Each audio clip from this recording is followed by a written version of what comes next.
ಒಂದು ಚಿಕ್ಕ ಹಳ್ಳಿಯಲ್ಲಿ ಚಿನ್ನು ಎನ್ನುವ ಚುರುಕಿ ಹುಡುಗಿ ವಾಸ ಮಾಡುತ್ತಿದ್ದಳು. ಚಿನ್ನಿಗೆ ಸಾಹಸ ಕಥೆಗಳನ್ನು ಓದುವುದು ಎಂದರೆ ತುಂಬಾ ಇಷ್ಟ. ಅವಳು ಒಂದು ದಿನ ತನ್ನ ಮನೆಯ ಹಿಂಭಾಗದಲ್ಲಿ ದೊಡ್ಡ ಕಾಡಿತ್ತು. ಅಲ್ಲಿ ವಿಚಿತ್ರ ಬೆಳಕೊಂದು ಕಾಣಿಸುತ್ತಿತ್ತು. ಅವಳು ಕುತೂಹಲದಿಂದ ಆ ಬೆಳಕಿನ ಕಡೆಗೆ ಹೋದಳು. ಅದು ಸಾಮಾನ್ಯ ಕಾಡಲ್ಲ, ಮಾಯಾ ಕಾಡು. ಅಲ್ಲಿ ಮಾತನಾಡುವ ಪ್ರಾಣಿಗಳಿದ್ದವು. ಒಂದು ಚಿಕ್ಕ ಮೊಲ ಅವಳ ಬಳಿ ಬಂದು ಕೇಳಿತು, ಯಾರು ನೀನು ಎಂದು. ಅವಳು ಉತ್ತರಿಸಿದಳು ಮತ್ತು ಅವು ಸ್ನೇಹಿತರಾದರು. ಮೊಲ ಬಂದು ಮತ್ತೆ ಕೇಳಿತು, ನಮ್ಮ ಕಾಡಿನ ರಾಜಕುಮಾರಿ ಕಾಣೆಯಾಗಿದ್ದಾಳೆ, ನೀನು ನಮಗೆ ಸಹಾಯ ಮಾಡುತ್ತೀಯಾ? ಚಿನ್ನಿಗೆ ಸ್ವಲ್ಪ ಭಯವಾಯಿತು, ಆದರೆ ಅವಳು ಧೈರ್ಯ ಮಾಡಿ ಹೌದು ಎಂದಳು.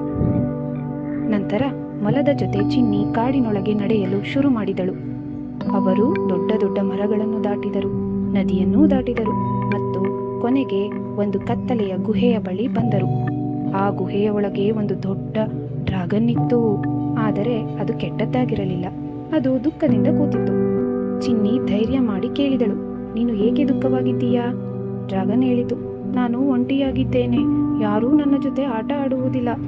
ಚಿನ್ನಿಗೆ ಅದು ತುಂಬಾ ಕರುಣೆ ತಂದಿತು. ಅವಳು ಡ್ರಾಗನ್ ಜೊತೆ ಸ್ನೇಹ ಮಾಡಿಕೊಂಡಳು. ನಂತರ ಡ್ರಾಗನ್ ಹೇಳಿತು, ರಾಜಕುಮಾರಿಯನ್ನು ನಾನು ತೆಗೆದುಕೊಂಡಿಲ್ಲ, ಅವಳು ಸುರಕ್ಷಿತವಾಗಿ ಒಂದು ಹೂವಿನ ತೋಟದಲ್ಲಿದ್ದಾಳೆ ಎಂದು. ಚಿನ್ನಿ ಮತ್ತು ಮೊಲ ಹಾಗೂ ಡ್ರ್ಯಾಗನ್ ಎಲ್ಲ ಸೇರಿ ರಾಜಕುಮಾರಿಯತ್ತ ಪ್ರಯಾಣ ಬೆಳೆಸಿದರು. ಹೂವಿನ ತೋಟದಲ್ಲಿ ರಾಜಕುಮಾರಿ ಸಂತಸದಿಂದ ಇದ್ದಳು.